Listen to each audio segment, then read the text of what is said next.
Welcome, everyone, to Do the Work series with the Educators Room. I am your host, Francesca Warren.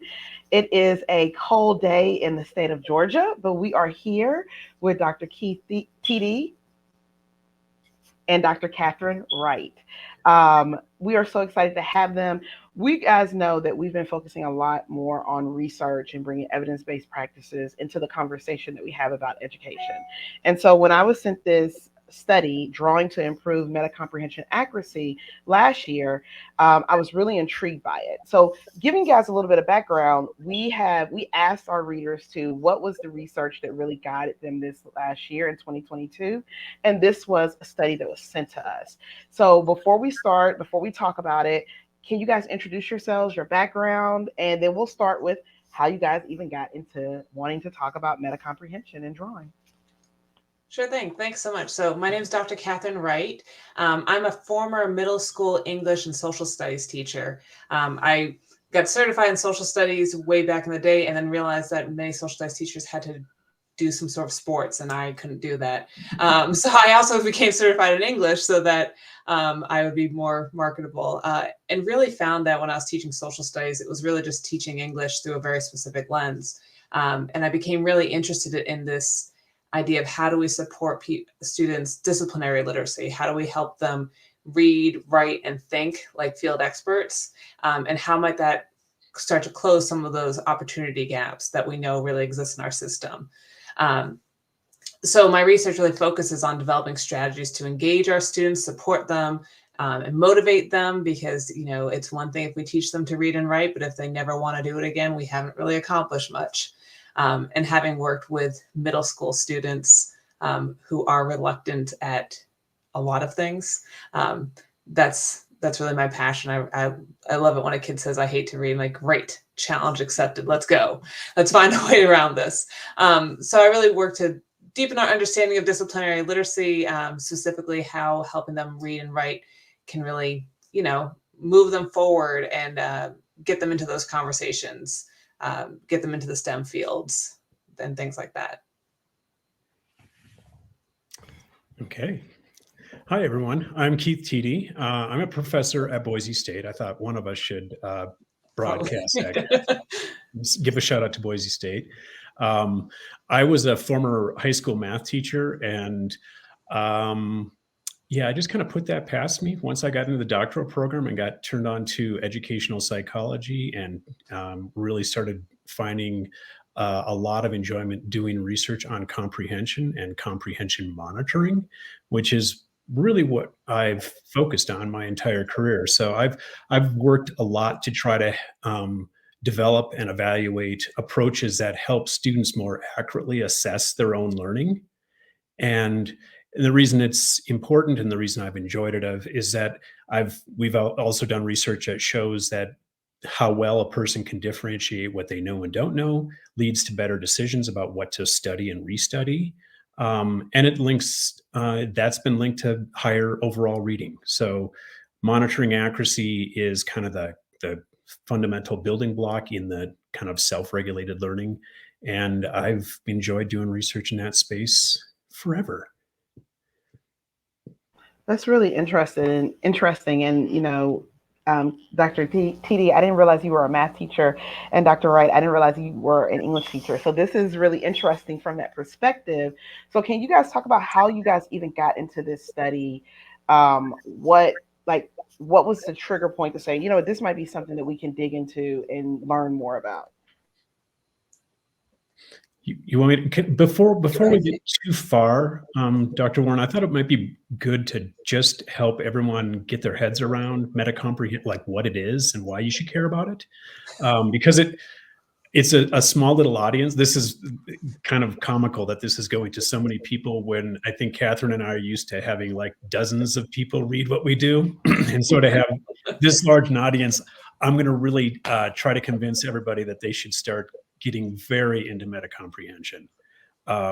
So kidding. I'll do my best. I won't make any promises. But the standard procedure and what we did in this study to gather data on metacognitive monitoring is you basically you give students some things to read. you ask them to predict how well they'll do on a test, and then you give them a test, right? And that accuracy is really, it's just the relationship between how well they predicted and how well they actually did. So it's the relationship between predicted and actual performance. And it's just monitoring accuracy in the metacog world. In the early 80s, Mackey and Barry did a study. They did the first study in this space, and they called it meta-comprehension, and the term stuck. And so meta-comprehension is just monitoring accuracy. But what it really just describes is how well do students differentiate what they know from what they don't know? Does that make sense? And so a student that does this really well not only can tell you what they know and don't know, they're right about that. Students that struggle, and most students do struggle, the stuff that they think they understood well, they may or may not. The things they didn't think they understood particularly well, they may or may not have. And it's from college age on down, this is a real struggle for people. People struggle to know what they know and struggle to know what they don't know. And so, and it's typically meta-comprehension accuracy is defined as a correlation. And so any value close to 1 is really great accuracy. And so in this study, I was telling Katherine, that 0.8 that we got, that is insanely high accuracy. And the fact that we could do it with 5th graders and we can't even replicate that with college students is pretty amazing. So accuracy is really important. And the reason it's important is if you can't tell what you don't know, you make really ineffective decisions about what to restudy. So imagine you're trying to regulate the temperature of your house, and it's about 20 degrees here. So I'm not sure that's really cold in Georgia yet, but here in Idaho, it's 20. It's really cold. And if I'm trying to regulate the temperature in my room here, and my thermostat is broken, I might not be able to get the temperature where I want it because my room it's not monitoring what the temperature really is. And that's kind of where we are with meta-comprehension accuracy. It's, can you tell what you don't know? And then if you restudy that, you actually get really high levels of comprehension as well. And so that's my sales pitch for getting everyone to get into meta-comprehension and everyone to think it's really important. How did I do? You did excellent. I was going to say, so I first encountered meta-comprehension while I was in graduate school working on my doctorate, and I had a faculty member. It was a course on learning theories. And at the beginning of like the 3rd week, she said, okay, we're going to do a quick comprehension check. And, I had done all the readings. I had listened to the lectures. I felt, all right. And she said, well, I felt pretty confident. She said, we're not going to collect this. And just asked something very basic, like, write down what you remember about X. And it was a topic that we had discussed at length the week before. And I got out my pencil and I put it, and nothing could come out. Right. And this is a really common experience with students, that they're very familiar with a topic. Like, they kind of remember talking about it, and heck, they might even remember what color your shirt was that day. And because they have memories from the lesson, they feel like they understand it. But being familiar and understanding are 2 very different things. And this is a trick I still use I use now as an instructor with doctoral students when we have particularly complex content. And really my goal is just to let them know, like, no, you don't get it yet. You need to spend more time with this. But if even at the doctoral level, where we're assuming that people are really engaged and dedicating a lot of time and energy, and they have the study skills, if they're still not doing it well, how can we expect our K-12 students to be strong in meta-comprehension if we don't, and metacognition, if we're not providing that support? So I think we got into this. I was trying to go back in time. We first started playing when I first started at Boise State. This is my 7th year. Keith sent me an email right after I'd been hired and saying, hey, I'm working on this project. And I'll be honest, at first I just thought he was being nice to the new person. And so I started looking into this work, this idea of can we have kids use drawings to help support their metacognition, metacomprehension? And prior to my getting this job during my doctoral work, I had done some studies where we evaluated the graphics in science texts. We looked at texts that were used for bilingual education in Qatar, looked at some of the science and social studies books available in the United States to see, well, what kind of images are there here? Are kids using these images? And how are teachers teaching students to read these visuals? So I had looked at visuals from the publication side of things, but not at, well, how can we use that to help children engage with the text and demonstrate their understanding?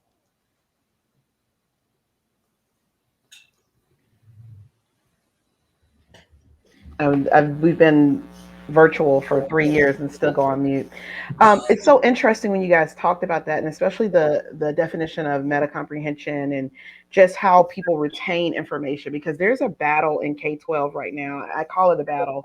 Not sure if that's the appropriate word, where teachers are saying, I'm teaching this. The kids are, they're engaged in class, they're doing this. And then the kids can't regurgitate or can't show that they've learned it. And so this idea around meta comprehension and drawing and all of this, I think it has a definite place as we think about how we evolve our teaching skills or whatnot. What did as you guys were doing this and you're thinking about doing this study, what were some of the things that you came in with that you just knew would be proven, or you thought would be proven, or hypothesized would be proven? Can I go with this one, Katherine? Yeah, go for it. So for me, all of the interventions that I've done that have shown to improve meta comprehension accuracy have really, all they're doing is telling students, this is what I mean as a researcher. This is what I mean for you to comprehend something. And it's, I couldn't figure out why seventh graders, when I got a grant to study meta comprehension with seventh graders, and their accuracy was just horrid, like beyond awful. It was like negative, like the things they thought they understood, they did worse on those tests, right? And it was terrible. And it finally got to a point where I was so frustrated by it, I actually started throwing different kinds of test questions on. And it helped me realize that seventh graders don't think of comprehension the way a writing researcher would, or how I thought about it, like connecting ideas in a text. They thought of comprehension as pulling facts out of a text. So it's like, how well could you remember the facts? That's what they were monitoring. And so a lot of my attention for that grant changed and became, this is what I mean by comprehension. This is what I want you to judge. How well can you connect the ideas? I don't care about, can you remember the definition of this or this tidbit of, this little factoid. It became about comprehension. And so all of the interventions that we've done with seventh graders, and they're just replicating what we've done with college students, really is telegraphing, this is what I mean by comprehension. It's not about extracting facts. It's about connecting ideas. And that's where I had read some of Katherine's work about these organizational versus representational textbook figures. And it becomes really obvious that if you can train a fifth grader or anybody to think about the organization, it really is, that's comprehension, right? These representational drawings or representational text probably might very well help you remember facts, but they don't help you make that big picture and draw that big cognitive map of what this thing is about. And so my working assumption was, and my hypothesis was, that if you teach kids how to do these organizational drawings, their meta comprehension has to improve, because you're telegraphing to them, this is what I care about. Can you connect the ideas with your drawing? Can you connect the ideas?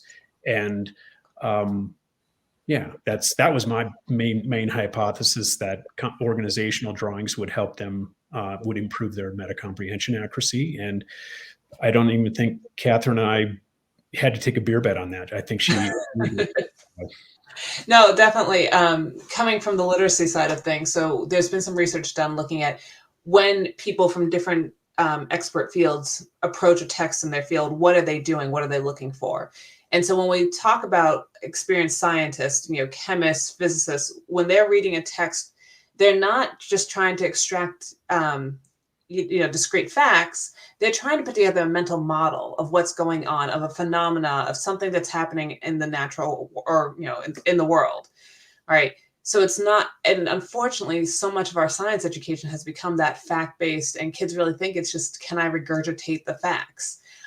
Especially, and this gets so hard for our elementary teachers who are in some places allotted 30 minutes a week for science class, 45 minutes a week for science class. And so how do we get kids to really think about science as systems and interrelated parts and processes?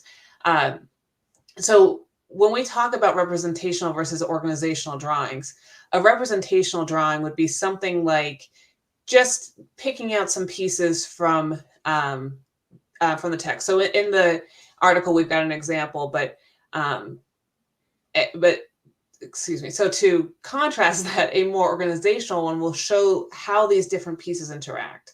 So as an example, one of the texts we had children read and make drawings about was about a theory about how the Earth's moon was formed. And in this reading, it says that, well, one theory is that there was an asteroid that hit the Earth and a lot of dust and particle came out, and it kind of got all caught up together, and Earth's gravity eventually formed the moon. And so that the moon is really based upon matter from Earth. So the kids who did a representational drawing, this is fifth graders. So what piece of that did they cling on to? An asteroid hit the Earth. So they drew a picture of the Earth being hit by an asteroid, and that was a representation of something from the text. But the kids who did the organizational drawings had things like, they'd still have that Earth with the asteroid hitting, but then they'd have like dust particles floating up and kind of like going into some swirly thing to become the moon. And a lot of them, they'd have arrows showing like the process of how this happened. They might have arrows going around the Earth to show, how gravity helped create the orbit of the moon. Right. So they had more pieces of it. And so they demonstrated deeper understanding than the kids who just kind of clung on to that exciting bit that an asteroid might have hit the Earth.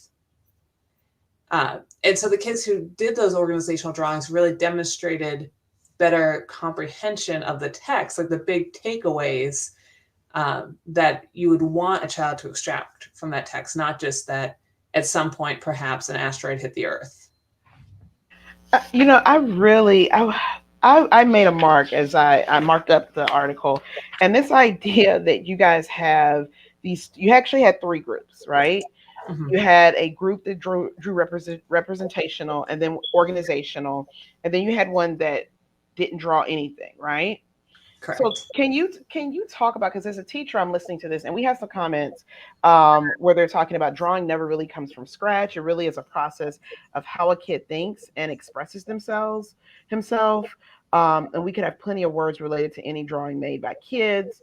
What this idea of, can you go a little bit into it? Like, what does this look like for a teacher, like this organizational group, this representational group? Because the way I think about it with representational is, if I'm trying to get kids to understand how a bill is passed, how a law is passed, then Mm-hmm. I'm going to, organizationally, I'm going to show the process. Is that right? Correct. Okay. And then so give them a little bit more on, like, what does that look like in class? Sure. So, Katherine has a great explanation and description of the organizational. Let me just tell you, the representational, that's the default. Like, if you just tell kids, draw a picture, here, read this science text, and that's what all of our texts were science text. If you just tell them, here, read this text on how the moon was formed and draw a picture of it, you get a kind of a classic representational drawing with maybe some UFOs and some aliens and some other cool stuff that decided to put in there. They're not related to anything other than their own imagination, but that's the default. And so that for a teacher, the task is not, can you get kids to draw representational drawings? That they seem to do that very naturally. It's more how do you actually move the kids to start drawing organizational drawings? And that's what Katherine did a great job with. And so she'll give us the overview on that, right? Yeah, well, so this really came from my experience as a writing teacher. So I approached, how am I going to teach children to make organizational drawings the same way I would teach them to write in any genre? Because at the end of the day, and I think someone was saying, talking about this idea of like, kids creating and like using all these different words, like the process of creation and that creativity, writing and drawing have a lot of overlap. So I took a step back and said, okay, well, if I was trying to teach children to write in a new genre, what would I do? Well, first I'd show them models, right? And then so we got we took some of the organizational sketches from our first study, the really strong ones, and we would read a text and we looked at the organizational drawings and we talked about how does this really demonstrate that the person who made the drawing understood the text? What elements are there? I also showed them non-examples and identify them as non-examples. Right? This is not really showing me that the student understood. Why not? And we really had conversations about that. So the next step again, if I was teaching a genre, is say, well, let's start to define this genre. What makes this genre this genre? So what makes a good scientific drawing a good scientific drawing? And allow the students to come to the point that they started talking about, okay, well, it had different steps. It showed how things interacted. And, this was fifth graders. So they pulled out a lot of like very kind of explicit elements, that there are arrows, right? And they started to realize like how arrows can show a process, which was great because previous research has shown that children don't always understand what arrows mean in visuals. They generally think it's just pointing to something important, not necessarily that's showing steps in a process. And if you think about something like the water cycle, right, we assume that children know that those arrows in the water cycle are showing steps, like one to the next. But actually, a lot of times they just think it's pointing to an important part. So they started talking about like, well, how do the arrows show the different steps in this process? And then we talked about, well, what would be your process if you've done this reading and you're trying to show your understanding? What are you going to be? What are you going to do? And so it was really student-led as they came up with like, well, I first need to identify what the steps are, or, in the process from the text. And I need to decide which ones I'm going to include in my drawing. And they really came up with that process. And so with our the research you're talking about actually has two studies. And that second study is when we really, we've had this more in-depth lesson. And so the students came up with the process for how to create an organizational drawing. And so they had that as like an anchor chart to reference. And we used their words to explain, this is how we need to do this. But very much any of your viewers who teach writing, I approach this the same way I would teach writing. And I am not an artist. I want to be clear that when I was, we all got to, and I think that was important for the students too. Like, this is not about having a beautiful drawing. Stick figures are fine, right? And they needed to know that because I didn't want them to get too into the like beauty of it. I mean, some of them are great and they have that, but you don't need to be an artist to teach kids how to draw. If you can write, you can draw to this level. This is fascinating. Dr.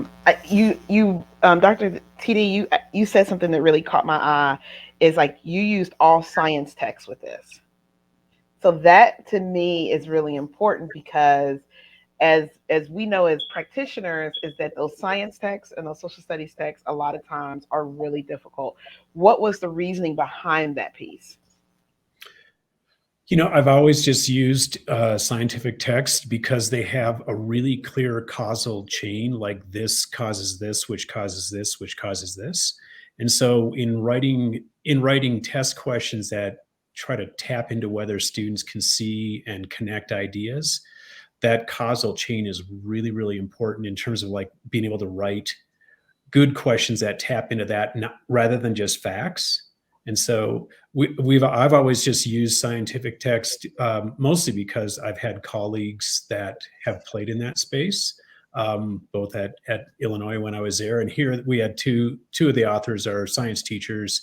Katherine has done a lot of work in science, and so it was easy to find collaborators to help generate these texts and write test questions that tap into not the facts, right? Not the details, but can you actually connect the ideas? And so I've used science, just not always. I did some things where it was about causes of inflation and things like that. and the college students really hated those. So I figured 7th and 5th graders would hate them even more. And I'd rather have them read something that they somewhat enjoy than causes of the Revolutionary War or the causes of inflation or why gold prices go up when there's inflation, whatever. So it's just force of habit. How about that for an answer? Well, so my interest in science text it's totally a rebellion. So growing up when I was young, I totally wanted to be a scientist. Or I wanted to go into medicine. Like I was very science oriented until about early middle school when I started struggling in math. And got, like so many people, like, well, you're good at English and social studies, so don't worry, you go that direction, right? So that de facto tracking of you're going to be a science or an English social studies versus a science and math person definitely happened to me. And it wasn't until I was in graduate school, and I avoided math after that as much as humanly possible until I got to my doctoral program and had to take statistics, and then realized like, oh wait, when it's applied and I have the time to study and I have the resources, I'm actually pretty good at this.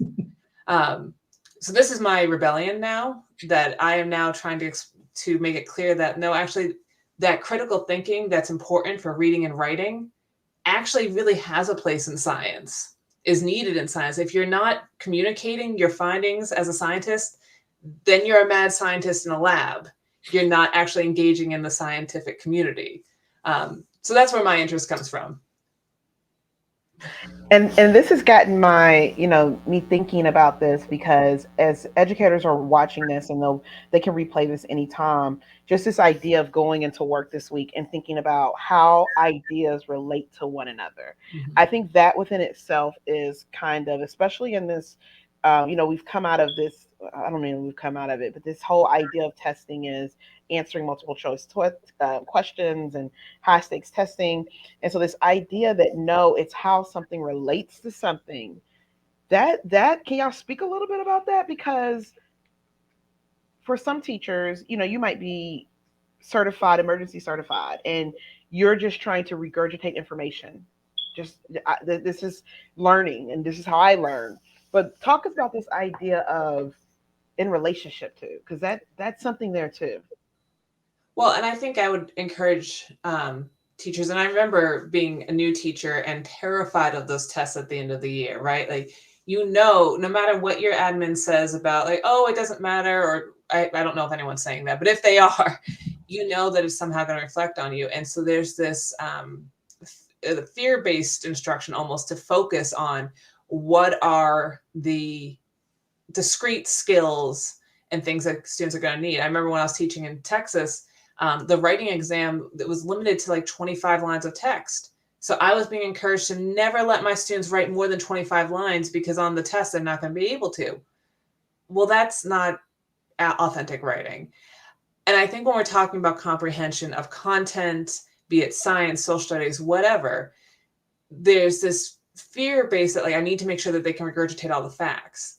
But I'd really push that if your students understand the process, they're going to do better on the multiple choice test, because they have a better idea of the whole picture. You can't teach every discrete fact. It's just not possible. Not for every core subject and every standard. But if you get them to be able to think about the content, they're going to be able to make more reasonable guesses and fill in the blanks of their own understanding. So I think that's really what we need to be trying to push towards. And I know, and I say this understanding that I'm functioning in a perfect world, we could do it this way. And most teachers are not in that situation.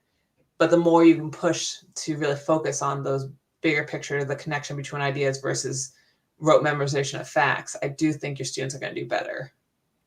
And I will, just to piggyback on that, I do think, for many educators, the standardized test and all that, it's kind of the bane of what, it's like, oh, yikes, I don't want to think about that. I will say that when they started developing the smarter balance assessments and things like that, there was a real attempt, maybe not as strong as we would have liked, but there was a real attempt to move, maybe not move away from remembering facts and like extracting facts from text, but at least there were questions that were really about causal change, like a little bit of a higher order. And there was some metacognitive questions about, if somebody thought about this text this way, would they be right to be thinking about it that way? So there is some higher level testing, even in the standardized test now, which is at least from compared to what it looked like, in the 90s, that is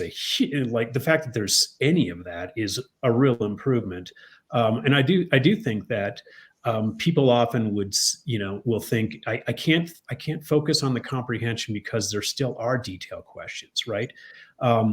My research has shown that if you can get it's pretty hard to connect ideas of the text if you don't remember the ideas. So working on connecting the ideas actually allows them to focus on the details too. It's not like it's an either or. It's think about comprehension because you get the boost on both ends. You get the comprehension, but you also get, guess what? If the ideas are connected, they can remember those little bits of ideas better than they could when they were these isolated things that didn't go together in any kind of meaningful way.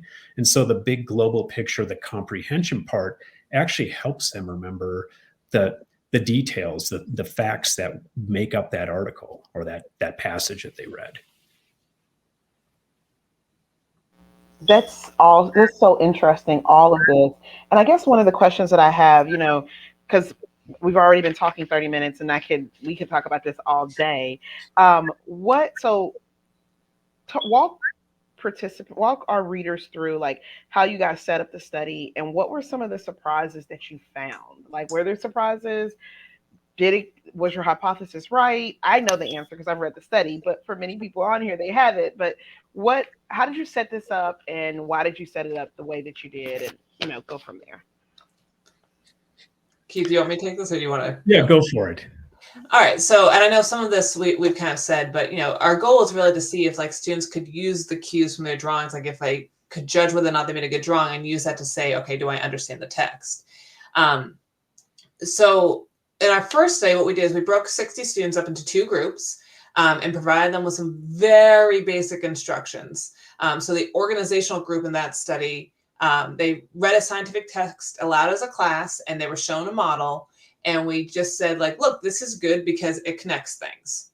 And that was about it. And then they were independently provided with another reading. It was taken from a 5th grade textbook. We checked for readability level and all of that to make sure that it was appropriate for the students.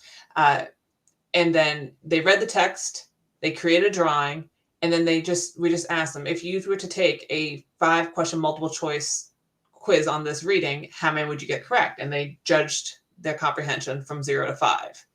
And then they turned all those materials into us, and then they got a 5-question multiple choice assessment.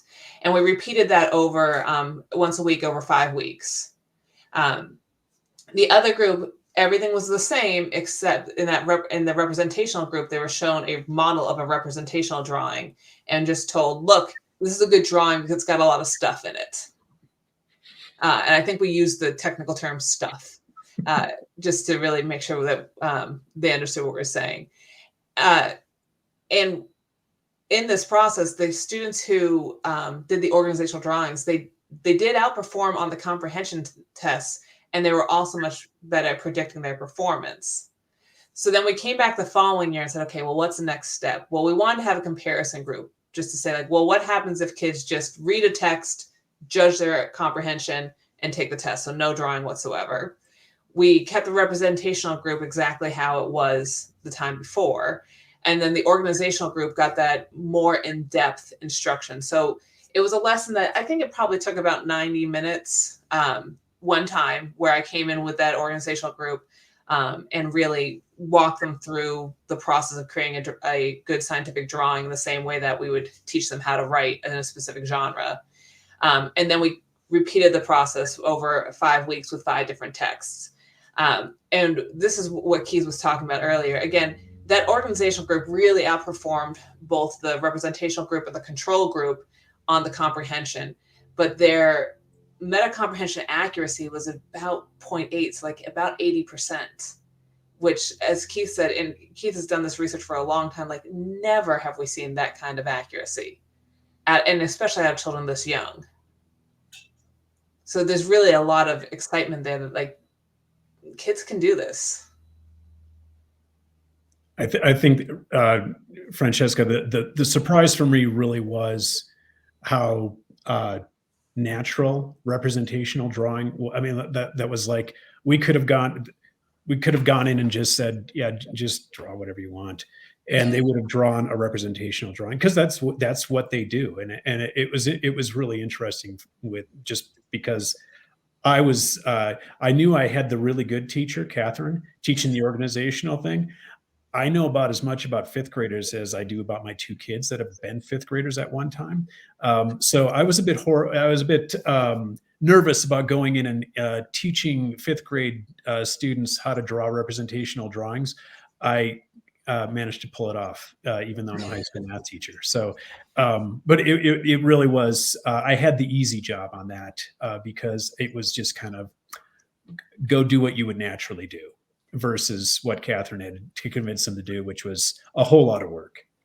Well, and I think that really comes from the fact that in my previous work, looking at a lot of the images in their science textbooks, it's getting better, but a lot of the images in science textbooks for elementary students are very just representational. Like we're not getting really complex drawings that show models that are showing students how we should be thinking about these concepts. So I guess I was a little bit less shocked that they drew all these representational ones, simply because we know they're not really paying attention to most of the images in their textbooks, but if they are paying attention, this is what they're seeing, even if they haven't really thought about it all that explicitly. Wow. And you know, that 0.8%, I think we really should like land on that, because that's huge. Have you seen that type of accuracy with other studies, or like what do you think brought it that high? Yeah, I mean, just for reference, if you ask college students, you give college students a bunch of text to read, have them predict how they'll do, and give them a test. The really standard, it is remarkable how the several different meta-analyses have been done. The control condition is always, and I kid you not, always, in all three studies, it's 0.27. So a correlation of 0.27 for college students, for seventh graders. For fifth graders, ours was not quite that high, but that is, it tells you how difficult this task is. It tells you why people often study ineffectively, because we're not very good. And I'll lump myself in this, because I'm not very good at this, because I don't draw pictures of everything that I've written. But I'm going to draw one about this article after this meeting, just so I can tell whether I understood it or not. Kidding. But the whole idea of doing interventions to try to get people to understand that comprehension is connecting the ideas I did my original work in this in the early 2000s, and got accuracy to about 0.6, 0.63, 0.65, 0.7, never this high, never even close. And the good news is, while the 0.8 is fantastic, what you find is the difference between having accuracy of 0.7 and having accuracy of 0.25, when you look at how the decisions that students are making about what to restudy, the high accuracy means they're actually focusing on the right text. And when you look at overall comprehension, it's like 3 grades. It's like 30% better comprehension for the group that actually studied effectively by looking at rereading texts that they didn't understand, and not bothering to reread texts that they actually already understood. But that's where the accuracy really helps, because if you don't know what you didn't know, you might as well just randomly select text. And sometimes it's a waste of your time because you already knew it. And other times it actually is helpful. But what we've found in 3 different studies is students, regardless of the age, students know to study what they don't know. It's just they don't know what they don't know. And so the monitoring is this pivotal thing that you have to focus. You have to get them focused on comprehension. And once you get that accuracy, And I don't know what the magic number is. There was a time when I was thinking that would be so cool to figure out what's that tipping point.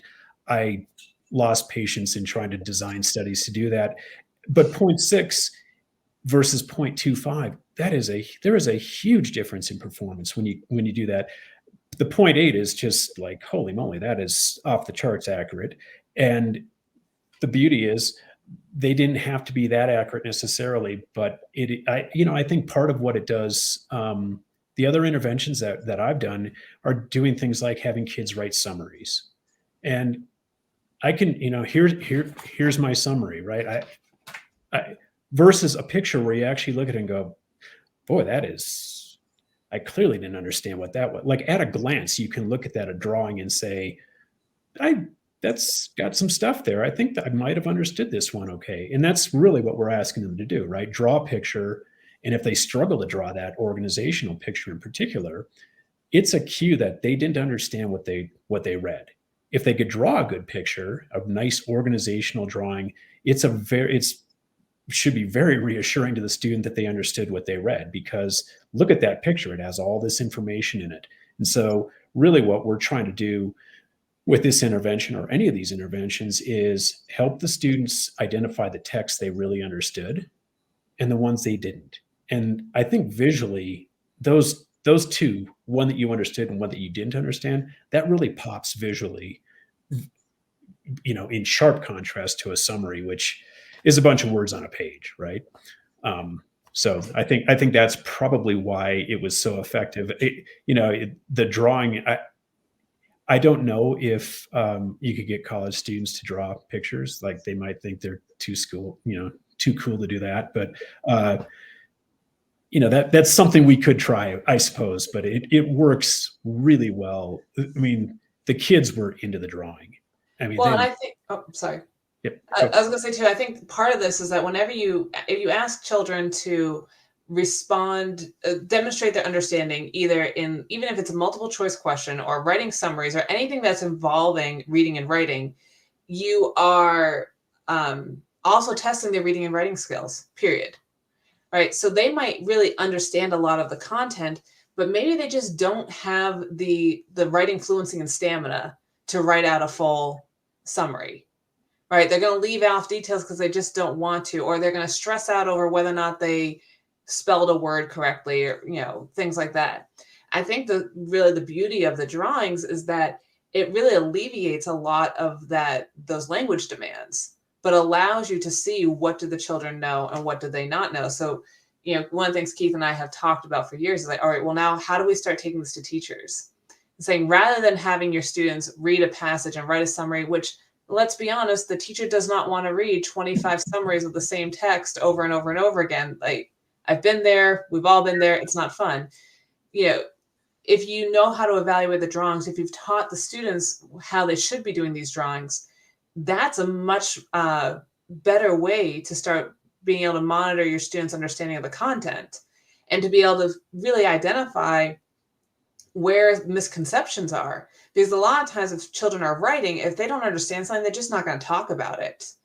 Whereas you might see in a drawing like, oh, wait, you've connected this thought and this thought, but that's not quite right. And that allows the teacher to know where to reteach and where to spend their time and energy. So I think in addition to supporting the students being able to monitor their comprehension, I really think there's potential here for teachers to be able to monitor their students' comprehension in a way that also alleviates a little bit of that grading burden, which we all know takes way too much time. And I think one of the themes that I keep hearing is this idea of learning and not just like completion, like not just getting them to do it just because. It's not an assessment. It's or not a summative assessment. Like use it to continue teaching and learning. Yeah. One of the things you hit on, and I was actually going to ask you guys this, like, what do you feel like the next steps are for teachers who are listening to this who say, oh, wow, I want to learn how? How do you train teachers to do this type of work in addition to what they're already doing? I do think Katherine's description in the second study is actually clear enough. Like I understood from just what we wrote in that article, okay, I'll be the first to admit I'm not going to go into a fifth grade classroom and teach organizational drawing, but I could at least I could take a reasonably good approximation of what Catherine did and make that happen. Um, I do think just in agreement with what Catherine said. I think the likelihood of a teacher actually assigning summaries, knowing that they're going to have to read 25 really poorly written summaries is almost zero, right?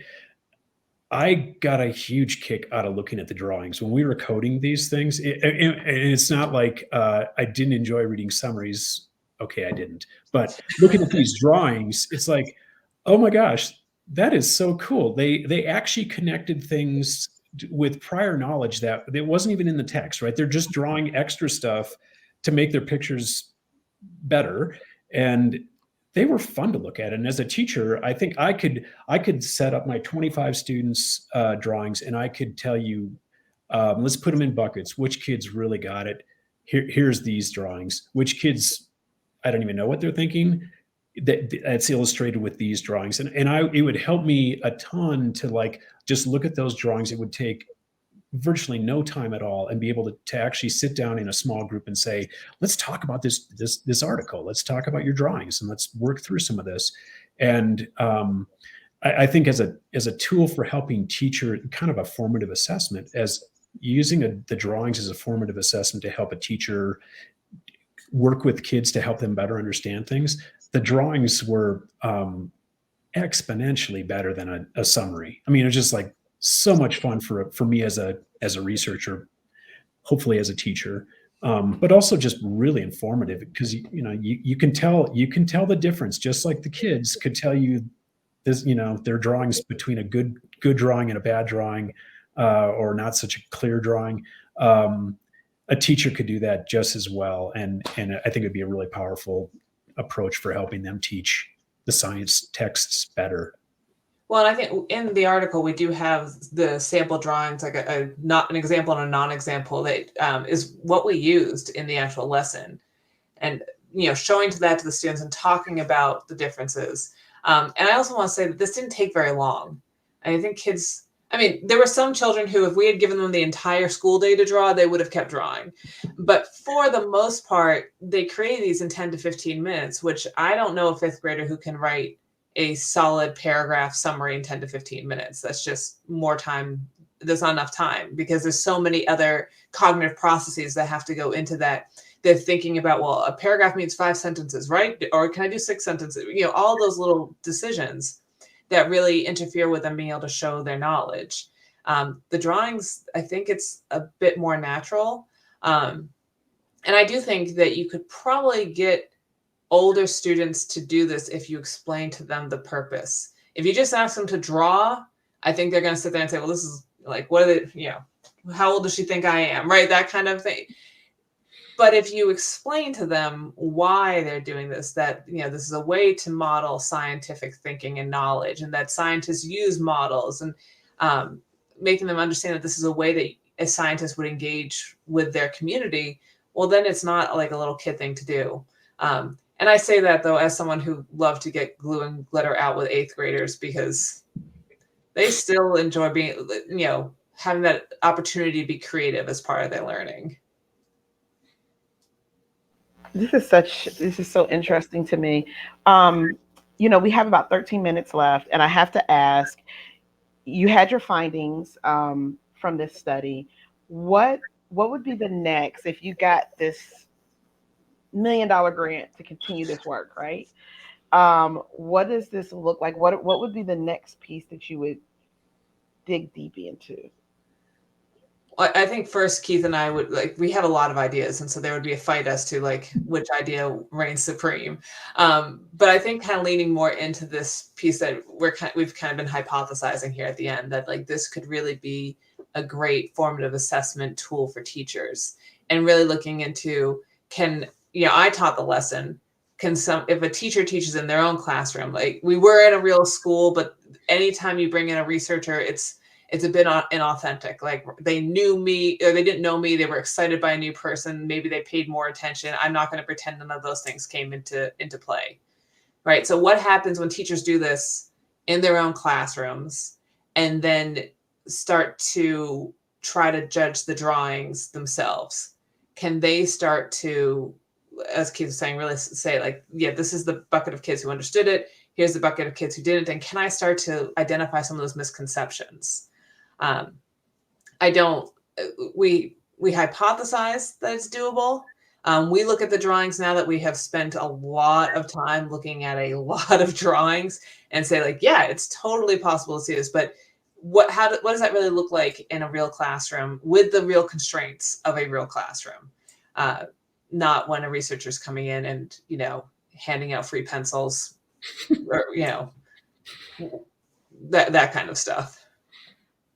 I do the really the missing link in this study was and it's due to time constraints, right? I mean, we went in, we did a text a week for 5 weeks. The real benefit for improving a student's metacognitive monitoring is they're going to make better decisions about what they need to restudy. And then we didn't test that, right? I mean, the comprehension gains that we showed in this study, that's due to them processing the text because of the kind of drawing they were doing, right? This didn't include the added bonus gain in comprehension that comes from, by the way, now you're really able to target your rereading in a really effective way. I thought I was really proud of our research team for being able to pull this off at all. Just with the accuracy phase of the study, and the findings were really cool. The regulation phase would mean doing this again and then asking students which of these texts you want to reread, and then doing it again, doing even more.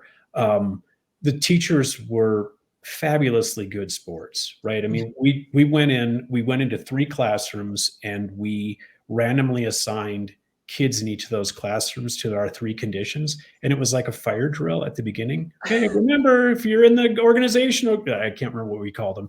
I think we just call them 1, 2, and 3. Like, and they would line up. Right? It was like a fire drill. And they would go out in the halls, and they'd all be lined up. It was, the teachers were incredibly good sports about playing along with us and trying to make the research as sound methodologically as we could. But so the thought of doing that phase is not real attractive to me, but maybe one of your viewers would say, you know what I'm going to do? I'm going to do that study and let me know how it turns out. Because that would be the next logical step from a metacognitive perspective, is now give them an opportunity to restudy and see what happens. It's really hard. I did that with 7th grade.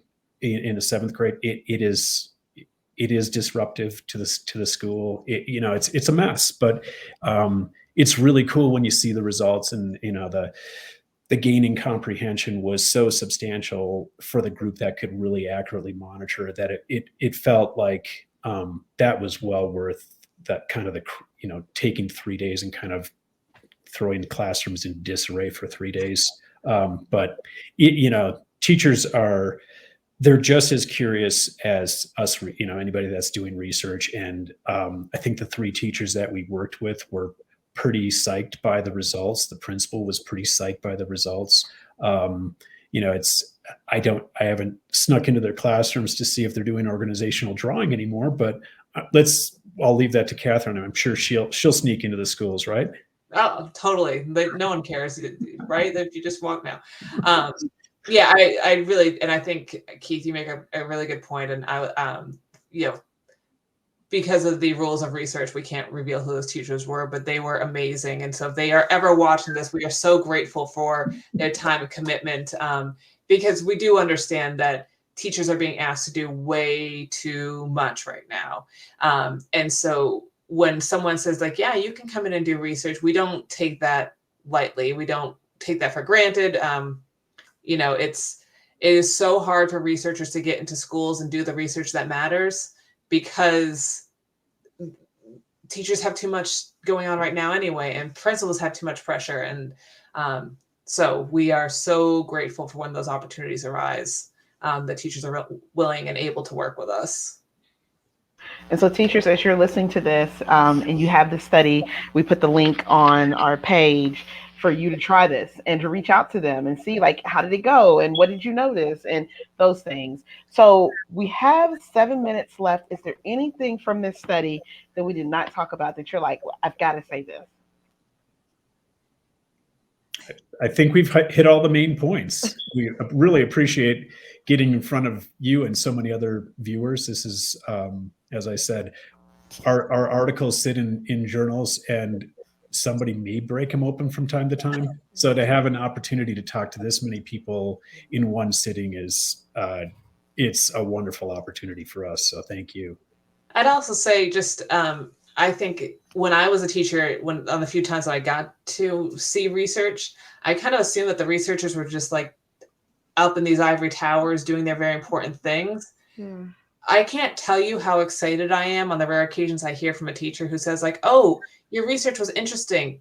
Could you answer some of my questions? Like, I will Zoom with any teacher anywhere, anytime and talk about, I mean, because that's why I'm a teacher first. I was a classroom teacher first. That's still who I am. And I think I can speak for Keith here too. So not just us, but if you have questions about research, please don't hesitate to reach out to those authors. If they don't reply to you, they're not worth your time. And the rest of us will be so excited to hear that a practitioner saw our work, that we'd love to engage in the conversation. Absolutely. And thank you guys for coming on and being willing to talk about this research. And one of the things, like for our readers, as you're listening to this, please, please, please reach out to them. They were super helpful. We wanted to interview them. And this is, I feel like as a former teacher, that it's really important for us to learn about what's happening in the field and how does it have an impact on our day-to-day classroom practice. Now, we have 5 minutes left. Can we do a speed round? It'll be fun. No worries. Are you guys ready? Sure. As we'll ever be. Okay, first, 10 seconds to answer. Who are you for the Super Bowl? The Philadelphia Eagles or the Kansas City Chiefs? Come on, speed round. Sorry, my household were Steelers fans, so okay. I was cheering for the nachos. I'm a Viking fan, so I was pulling for the Eagles just because they abused the Vikings during the regular season. So I wanted to make the Vikings look better. What is one piece of research that you feel like is not your own research, someone else's research, that you feel like is cutting edge and you wish more people knew about? Ooh. I love an article. It's a kind of a meta-analysis about teacher judgments, and it's by Sudkamp and some other folks. It's a 2012 article. It just talks about different findings that people have found is how accurately are teachers able to monitor or predict how their students will do. It's kind of like this, but with teachers predicting how their students will do, and this with the same idea, right? That if the teacher can tell who's struggling, they'll go work with them. It's just kind of a cool. I just think it's really cool. So I'll leave it at that. Catherine's got a really cool one too. No, I had to choose. So 1,000 things, but one thing, there's some work coming out of researchers at George Mason, especially Seth Parsons, on writing engagement in elementary school, and we've been looking at reading motivation and engagement in recent years, but now starting to move more into that. How do we motivate and engage students to write, and coming up with different measures, and also they're looking at what can teachers do with this information? So it's really new, but it's really exciting. Last question: cats or dogs? Cats. Cats. Sorry. You didn't hear my dogs barking? No, we didn't hear it. That's not allowed in this house, but the 2 dogs are more than welcome. I know, right? My dog's laid out here like he has a job. I'm like, you need to get a job, sir. You're eating up all of our food. I want to thank you guys for coming on, for being such a great sport. This is super duper helpful. We will send this out for the next month to our readers, and just the comments were really, really positive. Any last parting words? How can people get in contact with you if they have not clicked on the article yet to read it? Do you want to put it in the chat? How can they find out more about you and you guys and your work? I think email is generally the easiest way. So we can put that on the front of the article. Our email addresses are on that, which is a great way to do it. But Yes, I would say that's the best. And we're both at Boise State. So Yeah. I'm the only Katherine Wright and he's the only Keith TD at Boise State. So Thank you guys. We really appreciate you.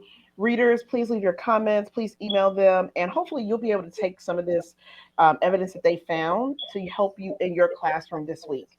So, thank you guys. Thanks very much. thank you so much.